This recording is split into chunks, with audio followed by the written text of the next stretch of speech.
오늘 나누실 하나님의 말씀은 창세기 1장 1절에서 13절까지의 말씀 보시겠습니다. 찾으셨죠? 우리 한 절씩 교독하겠습니다. 태초에 하나님이 천지를 창조하시니라.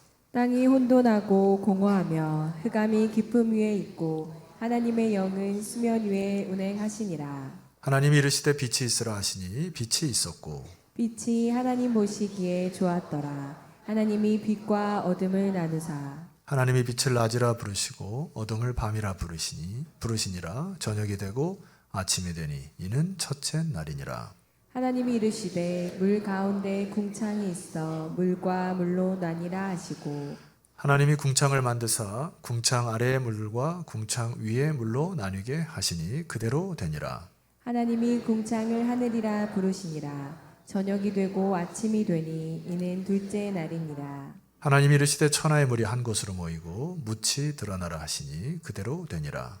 하나님이 묻을 땅이라 부르시고 모인 물을 바다라 부르시니 하나님이 보시기에 좋았더라. 하나님이 이르시되 땅은 풀과 씨 맺는 채소와 각기 종류대로 씨 가진 열매 맺는 나무를 내라 하시니 그대로 되어 땅이 풀과 각기 종류대로 씨 맺는 채소와 각기 종류대로 씨 가진 열매 맺는 나무를 내니 하나님이 보시기에 좋았더라. 다 같이요.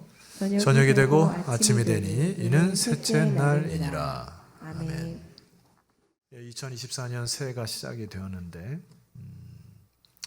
어떤 마음으로 새해를 시작하는지가 참 중요하고 여러분 마음속에 무엇으로 시작할까 이렇게 다짐하는 시간이 되었으면 좋겠습니다. 창세기 1장으로 새해를 열게 되었는데요. 이 창세기 1장은 이스라엘 백성들이 애굽 땅을 지나서 애굽 땅에 나와서 광야로 들어가서 어느 시점에 하나님께서 이들에게 말씀을 주셨죠. 그런데 이 성경에는 출애굽기가 먼저 쓰여진 게 아니라 창세기가 먼저 쓰여졌다는 의미입니다. 이 백성들이 처음 이 말씀을 받을 때 어떤 상태였을까? 아마 이 광야를 지나가면서 현실적으로 눈에 보이는 것이 너무나 암담했을 것이라는 생각이 듭니다. 그래도 애굽 땅에서는 조직적인 것이 있었고 그래도 노동이 있었지만은 그래도 먹을 것이 있었죠. 그러나 광야를 나오니까 앞길도 캄캄하고 먹을 것도 참 부족하고 어디로 가야 될지 모르겠고 또 어떻게 살아가야 될지 모르겠고 이게 사실 혼돈스러운 시절이 바로 광야의 시절이죠. 우리 인생을 살아감에 있어서도 별반 다를 바 없다는 생각이 듭니다. 요즘 제가 여러 가지 현상 중에 하나가 아주 가끔 있는 일 중에 하나인데 이렇게 어디를 갔다가 집에 들어오면은 이제 차창 밖으로 보이는 석양이 보일 때가 있죠. 이렇게 시뻘겋게 이제 하루를 마감하면서 이렇게 집으로 돌아오는데 왜 그렇게 마음이 쓸쓸해지는지 모르겠습니다. 야, 이렇게 인생이 가는구나. 하루가 시작이 됐는데 하루 해가 너무 짧은 우리가 하루 석양이 이렇게 지내듯이 어느 순간 내 인생이 이렇게 반평생 이상을 살아왔고 이렇게 가는 거 아닌가 이런 마음이 들 때가 많아요. 그리고 갑자기 나도 모르게 눈물이 흘러 나오는 때가 많고 참고합니다만 갱년기는 아닙니다. 아닌데 눈물이 많아졌나 이런 생각도 들고 아마 여러분 인생 가운데 수많은 질문 가운데 혼돈스러운 인생을 살아갈 겁니다. 날이 갈수록 건강의 문제는 더 어려워질 거고 그 다음에 은퇴를 하시고 또 은퇴를 앞두고 나서 여러분의 남은 인생을 어떻게 살아갈 것인가 그리고 수많은 문제들 앞에서 우리는 광야와 같은 인생을 살아가게 됩니다. 그런데 이 광야와 같은 인생을 살아갈 때 하나님께서 그들에게 첫 번째 주신 메시지가 뭐냐 하면은 창세기 1장 1절의 메시지입니다. 이 말씀 함께 선포합니다. 시작. 태초에 하나님이 천지를 창조하시니라. 너희를 애굽 땅에서 인도하여 광야에 있게 한 너희들의 존재의 근원이 바로 나이니라. 이런 얘기예요. 태초에 하나님이 천지를 창조하셨다. 온 인류의 출발, 온 인류의 기원, 온 우주의 기원이 바로 나이니라. 너희들의 정체성은 나로부터 시작한다. 너희들이 광야에서 어디로 가고 무엇을 하고 어떻게 살아갈지 모르는 삶 속에 살아가지만은 결과적으로 인생의 문제는 믿음의 문제라고 하나님께서 얘기하시는 거예요. 이 애굽 땅에서 수많은 우상들과 미신 속에 살아갔지만은 너희들이 섬기는 하나님은 천지 만물을 창조하신 하나님 아버지이시니라 선포하는 거예요. 이걸 하나님께서. 그래서 창세기는 과학책도 아니고 심리학책도 아니고 논리책도 아닌 것입니다. 하나님께서 천지 만물을 창조하신 것을 믿어라 시작하는 거예요. 인생의 모든 문제는 믿음의 문제부터 시작이 됩니다. 청소년 시절에 학교에서 배웠던 빅뱅 이론이 있죠. 빅뱅 이론을 배우면서 혼란이 있었던 때가 있습니다. 과학이 굉장히 지금도 발전하고 있는데 여러분 그거 아세요? 과학이 시간과 시간이 흐를수록 오류가 많이 생긴다는 거 아세요? 여러분들이 중학교, 고등학교 때 배웠던 과학은 지금 쓸모없는 과학이 됩니다. 그런데 참 희한한 거는 그때 당시 배웠던 빅뱅 이론이라는 것이 있습니다. 빅뱅 이론이 어떤 한 고농축된 원료가 있는데 이 고농축된 원료가 어느 순간 폭발하여서 우주가 되었다라고 하는 이론입니다. 이거는 가설이에요. 그러니까 이 과학적인 가설도 해결하지 못하는 두 가지 문제가 있습니다. 도대체 그 처음에 고농축된 원료가 어디서부터 왔는가를 해결을 못합니다. 여러분 처음에 이 고농축된 진료의 원소가 어디서부터 왔을까요? 이 과학자들이 해결하지 못합니다. 뿐만 아니라 왜 폭발했는가, 왜 빅뱅 했는가 이것도 해결하지 못합니다. 도대체 무슨 원인에 의해서 폭발했는가. 그러나 과학자들은 빅뱅 이론을 신봉합니다. 믿음으로 반응한다는 얘기죠. 제가 말씀드렸듯이 이것도 하나의 가설입니다. 티오리, 이론이라는 얘기예요. 자, 어차피 사람들은 무엇을 믿느냐에 따라서 인생을 살아갑니다. 저는 양심상 가설을 믿고 인생 살아가고 싶지 않아요. 이왕이면 처음 이 원료가 어디서부터 왔는지 몰랐다고 하는 이 사실조차도 처음에 기원이 있을 거 아닙니까? 이 원료를 만든 어떤 존재가 있을 거 아니에요? 여러분들의 인생의 존재의 뿌리가 무엇이냐? 하나님이 말씀하십니다. 태초에 하나님이 천지를 창조하시니라. 모든 존재의 근원이 나로부터 시작되었느니라. 훨씬 설득력이 있고요. 이것을 여러분 아멘으로 화답하실 때 여러분의 인생이 바뀔 줄 믿습니다. 다시 여러분 질문합니다. 여러분 창조주 하나님께서 여러분의 아버지심을 믿습니까? 믿음으로 시작하는 겁니다. 인생은요. 예수님 이후에 수많은 제자들이 따라다녔는데 사도 요한도 이렇게 얘기를 합니다. 그의 창조 신앙을 한번 보십시다. 요한복음 1장 3절 화면을 보시죠. 큰 소리로 한번 읽습니다. 시작. 만물이 그로 말미암아 지은 바 되었으니 지은 것이 하나도 그가 없이는 된 것이 없느니라. 요한의 고백 보세요. 만물이 그로 말미암아 지은 바 되었는데 창조 신앙의 고백은 뭡니까? 지은 것이 하나도 그가 없이는 된 것이 없다. 이게 무슨 말이에요? 모든 인류가 아버지의 손을 거치지 않은 것이 없다는 얘기예요. 이 고백은 여러분의 인생도 마찬가지고 저의 인생도 마찬가지고 하나님께서 허락하지 아니하시면 시작될 인생이 하나도 없다. 모든 인류의 시작은, 여러분의 인생의 시작은 하나님이시다. 이게 사도 요한의 창조 신앙의 고백입니다. 너무 놀랍죠? 너무 놀라운 말씀을 선포할 때 너무 놀랍지 않은 표정으로 저를 보셔서 한 말씀 더 선포해 보도록 하겠습니다. 사도 바울의 고백입니다. 로마서 4장 17절 함께 선포합니다. 시작. 기록된 바 내가 너를 많은 민족의 조상으로 세웠다 하심과 같으니 그가 믿은 바 하나님은 죽은 자를 살리시며 없는 것을 있는 것으로 부르시느니라. 바울의 고백이 뭡니까? 하나님은 죽은 자를 살리시는 분이시다.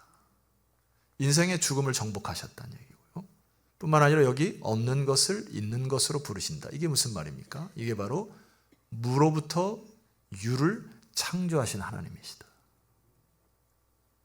사도 바울도 믿음으로 그의 인생을 출발하십니다. 하나님은 포기하지 않으신다. 하나님은 없는 것을 있는 것으로 부르시는 창조주 하나님이시다. 하나님께서 이 천지를 창조하실 때 이것을 우리 이제 신학자들이 뭐라고 그러냐면은 이거는 created of existence 이렇게 얘기합니다. 그러니까 처음에 존재의 창조, 원료의 창조 이렇게 얘기해요. 하나님 태초에 천지를 창조하셨을 때 원료를 창조하셨다 얘기하죠. 이때 상태가 2절에 기록되어 있습니다. 함께 선포합니다. 시작. 땅이 혼돈하고 공허하며 흑암이 깊음 위에 있고 하나님의 영은 수면 위에 운행하시니라. 예, 두 번째 이스라엘 백성들과 오늘 저와 여러분에게 하나님께서 말씀하고자 하는 메시지가 있습니다. 하나님이 태초에 천지를 창조하시고 존재의 창조를 하셨는데 그때 상태가 혼돈과 공허와 흑암이었다라고 하는 이야기죠. 이스라엘 백성들이 하나님을 알았어요. 그리고 하나님께서 광야로 이끄셨음도 알았습니다. 그리고 모세가 지도자로 광야를 지나는 것도 알았습니다. 그럼에도 불구하고 혼돈과 공허와 흑암이 있습니다. 왜 그럴까요? 죄 때문에 그렇습니다. 죄가 들어오게 되면은 이 혼돈이라는 단어가 뭐죠? 케이오스라는 단어인데 무질서해진다는 것이죠. 삶이 무질서해집니다. 공허는 뭐죠? 이거는 nothing이라고 하는 뜻인데 헛되다는 얘기예요. 뭔가 살았는데 잡을 것이 없고 의미가 없고 가치가 없어요. 그러니까 현대인들의 가장 큰 병이 뭔지 압니까? 외로움입니다. 외로움. 외로우니까 뭐예요? 술 마셔요. 술 마시고 뭐예요? 울어요 또. 밤새 술 마시다가 아침에 일어나면 가요. 외롭기 때문에 공허한 것이죠. 흑암, 절망이죠. 흑암이 짙게 들어들면 여러분들은 소망이 없는 상태로 살아갑니다. 죄라는 녀석이 우리를 그렇게 괴롭힌단 말입니다. 하나님이 혼돈과 공허와 흑암 속에 있는 이스라엘 백성들 또 저와 여러분들을 향하여 두 번째 말씀하는 메시지가 뭐냐 하면은 땅이 혼돈하고 공허하고 흑암이 깊음에 있고 하나님의 영은 수면 위에 운행하시니라. 화면을 보시게 되면은 운행이라는 단어가 있습니다. 여기 라카프라고 하는 단어는 맴돌다 선회하다 이런 뜻입니다. 맴돌다 선회하다. 두 가지로 설명드릴 수가 있어요. 첫 번째는 독수리가 먹잇감을 쫓기 위해서 집요하게 하늘에서 맴돌기 시작합니다. 그래서 먹잇감을 찾을 때까지 추적해서 동물의 왕국 많이 보셨죠? 이때 쓰는 단어가 라카프라는 단어고 또 하나는 이 품다라는 뜻인데 이게 닭이 알을 품다 할 때 쓰는 단어입니다. 저는 어렸을 때 시골에서 살았기 때문에 이 닭이 알을 품는 현상을 많이 보았어요. 우리 뒷뜰에 그 닭장이 있었거든요. 토끼하고 같이 이제 키우는 닭장이 있었는데 그 닭이 아침마다 일어나면은 이렇게 알을 품고서요. 일어나지도 않습니다. 그리고 뭐 가끔 이렇게 옆에 가면은 막 이렇게 해가지고 자기 알을 지키는 보호 본능이 있는 것이죠. 어느 순간 그게 부화하기도 하고 우리 아버지가 부화하기 전에 이게 쓱 꺼내가지고 뜨끈뜨끈한 이게 따뜻한 알을 먹었던 기억이 납니다. 어미 닭이 알을 품듯이 자기 알을 지키듯이 이게 무슨 말이죠? 보호하시고 돌보듯이 아멘이시죠.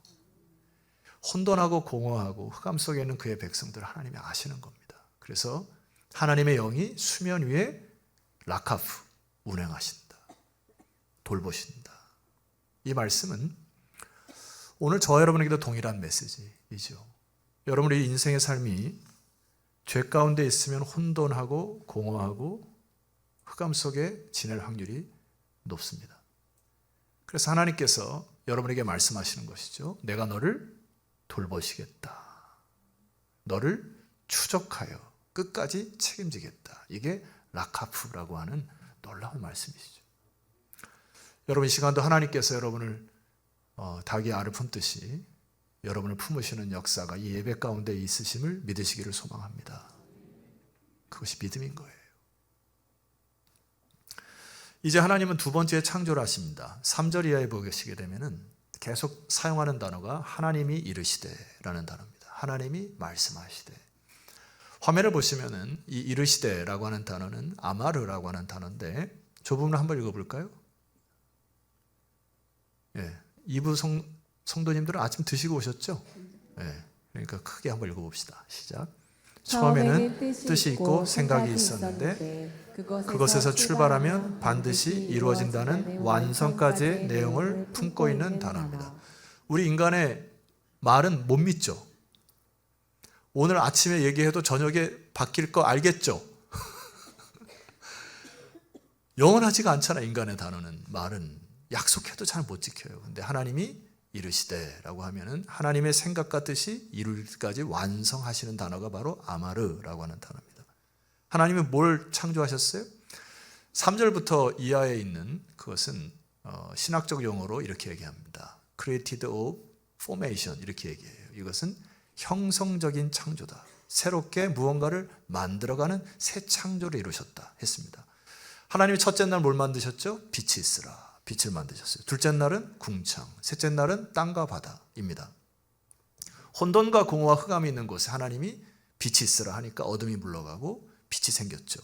그래서 다섯째 날에 그 빛을 역사로 하늘의 별을 만드셨죠. 두 번째 날에 궁창을 만드셨는데 물 아래가 물 위에 물로 나누셔서 하늘에는 새가 나르게 하시고 바다에는 물고기가 하시게 되는 질서의 하나님을 연상이 됩니까? 셋째 날은 뭘 만드셨다 했습니까? 육지를 만드시고 식물을 만드셨습니다. 그래서 여섯째 날에는 그 육지에 살 수 있는 동물을 만드시고 사람을 만드셨다는 얘기입니다. 여러분 가만히 하나님의 이 창조 세계를 보게 되면은 혼돈했던 것들이 질서가 생기기 시작합니다. 그리고 공허했던 온 우주의 베니티, 헛된 거, 뭔가 폼니스, 형성되지 못한 것들이 하나님의 말씀으로 형성되기 시작합니다. 그리고 흑암이 있었던 곳에 하나님께서 말씀하셔서 빛으로 바뀌는 역사가 있었다는 얘기죠. 이것이 바로 형성하는 창조, 재창조의 역사를 하나님이 이루셨다. 아멘이십니까? 이 창조는 오늘까지 이루어지는 것입니다. 계속해서 새롭게 창조하신다. 하나님 그래서 날마다 새롭게 하시는 것은 하나님의 역사이시다. 지금도 하나님 창조하시는 거 아시죠? 끊임없는 창조 사역을 이어가신다라고 하는 것입니다. 자, 그런 의미로 제가 서두에 여러분이 말씀드렸을 때 인간의 세계관은 죄에 타락된 인간의 본능은 이러고 같습니다. 아침이 와서 이제 저녁이 왔구나 이렇게 생각이 됩니다. 그러니까 제가 석양이 뉘엿뉘엿지는 이 창밖에 펼쳐지는 석양을 보면서 마음속에 야 오늘 하루도 다 갔구나. 왜 이렇게 쓸쓸하지? 저만 쓸쓸합니까? 이게 인간의 타락된 본성이 그렇게 돼요. 그리고 이제 서서히 여러분의 몸이 망가지기 시작하면 야 이제 내가 늙었구나. 병들었어. 입에서 자꾸 뭔 소리를 대내게 되냐면 힘들다. 어려워. 외롭다. 그런 거 되뇌이지 않습니까? 왜 저만 그런 것처럼 그렇게 생각하십니까? 이게 사탄이 우리에게 주는 게 뭐냐면은 자꾸 약해지고 힘들어지니까 부질없다. 늙었어. 힘들어. 병들어. 이렇게 그렇게 인생을 서서히 포기하게 만드는 것이 사탄이죠. 자연스럽게 그것이 생길 수밖에 없습니다. 그런 생각들이. 근데 오늘 하나님께서 말씀하시는 메시지가 뭐죠? 아침이 되어 저녁이 되며 저녁이 되니 첫째 날이라. 이게 아니라 하나님은 저녁이 되며 아침이 되니 이는 첫째 날이라 말씀하신 것입니다. 히브리인들의 개념의 하루는 저녁이 되며 아침이 되니 이는 첫째 날이라. 저녁 같은 칠흑 같은 어둠이 찾아오는데 하나님이 빛을 비추시니 아침이 온다는 얘기잖아요. 우리의 인생에 혼돈이 있는데 하나님의 역사하시니 그 혼돈이 무질서함이 질서로 바뀌는 역사가 믿음이라는 얘기 아닙니까? 여러분 안에 공허함이 있죠.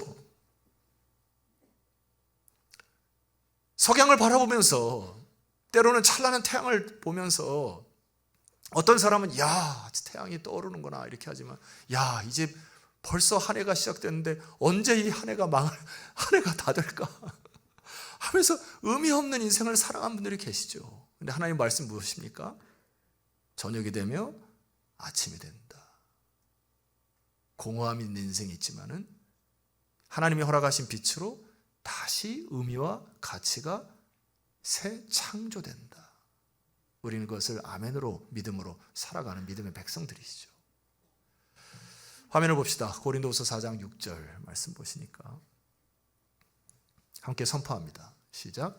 어두운 데에 빛이 빛이라 말씀하셨던 그 하나님께서 예수 그리스도의 얼굴에 있는 하나님의 영광을 아는 빛을 우리 마음에 비추셨느니라. 인간 개인적인 생각으로는 참 소망이 없죠.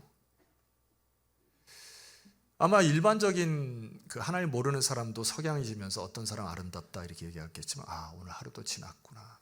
누구의 노래처럼 하루가 참 짧구나 이러면서 인생을 그냥 그렇게 살아갈 겁니다. 근데 저는 가끔 그 석양을 보면서 쓸쓸하다 이렇게 하지만 차에 내리면서는 찬송을 하면서 내립니다. 하나님께서 또 새 하루를 시작하시겠구나. 믿음인 것이죠.